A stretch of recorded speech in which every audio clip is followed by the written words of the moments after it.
ang nag-deliver papunta sa bahay nila Pangulong Bongbong Marcos at Speaker Martin Romualdez mag-insert o magpasok ng 100 billion worth of projects sa BICAM.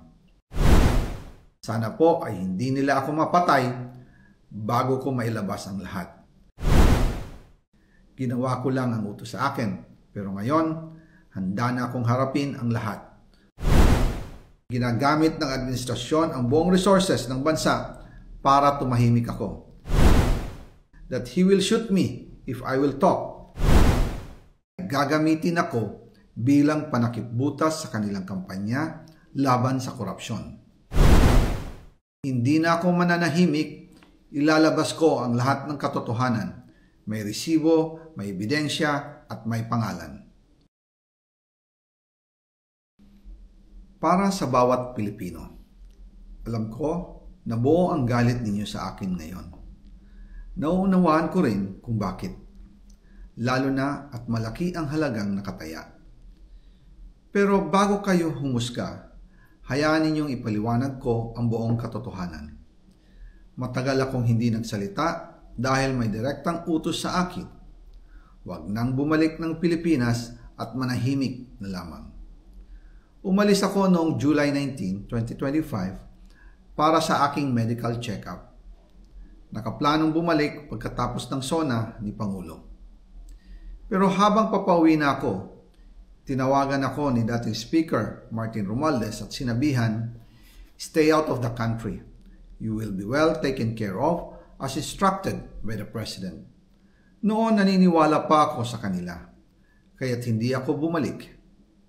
Tumikom ang aking bibig, sumunod ako, pero ang hindi ko alam, ang ibig pala nilang sabihin sa aalagaan ka namin ay gagamitin ako bilang panakipbutas sa kanilang kampanya laban sa korupsyon. Ginawa nila akong poster boy ng kanilang sariling kasinungalingan. Ngayon, hindi na ako mananahimik, ilalabas ko ang lahat ng katotohanan. May resibo, may ebidensya, at may pangalan.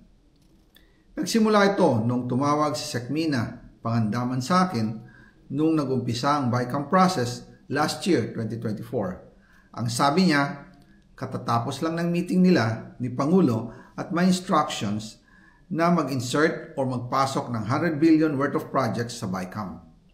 At sinabi pa ni Sekmina, you can confirm with Yusek Adrian Bersamin dahil magkasama sila sa meeting ni Pangulong BBM noong araw na yon. Tinawagan ko po agad si Yusek Adrian Bersamin at tinanong ko kung may instruction nga ba ang Pangulo na magpasok ng 100 billion during their meeting. Ang sabi niya ay totoo nga po. Right after our conversation, tinawagan ko po si dating Speaker Martin Romualdez at nireport ko ang instructions ng Presidente to insert the 100 billion projects. At sinabi niya sa akin, what the President wants, he gets. After ng ilang araw, nag-set po ng meeting si Sekmina Pangandaman at Yusek Adrian Bersamin sa amin ni dating Speaker Martin Romualdez sa Aguado Building in front of Gate 4 ng Malacanang at nandun din po si Yusek Jojo Cadiz. During the meeting, binigay po ni Yusek Adrian Bersamin ang listahan na worth 100 billion.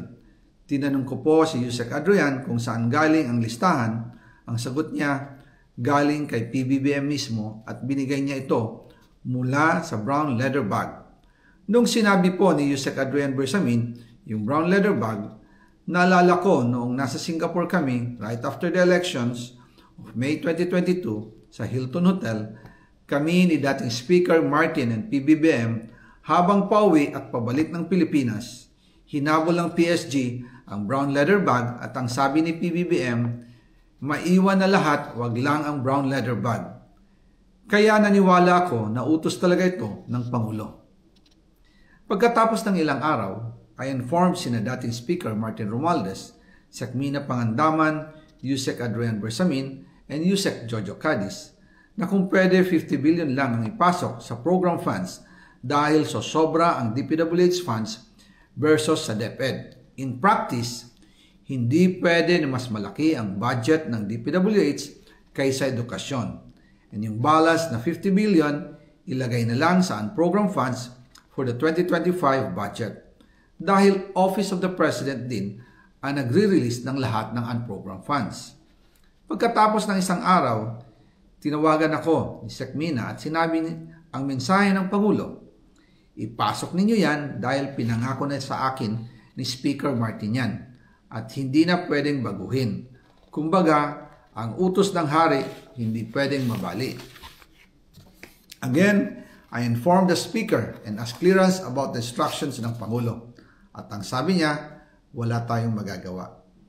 Kaya po nagtataka ako kung bakit sinasabi ni Pangulo na hindi niya makilala ang budget, samantalang lahat na binawas at dinagdag sa mga ahensya ng gobyerno ay humihingi ng approval sa kanya si Sec Mina Pangandaman.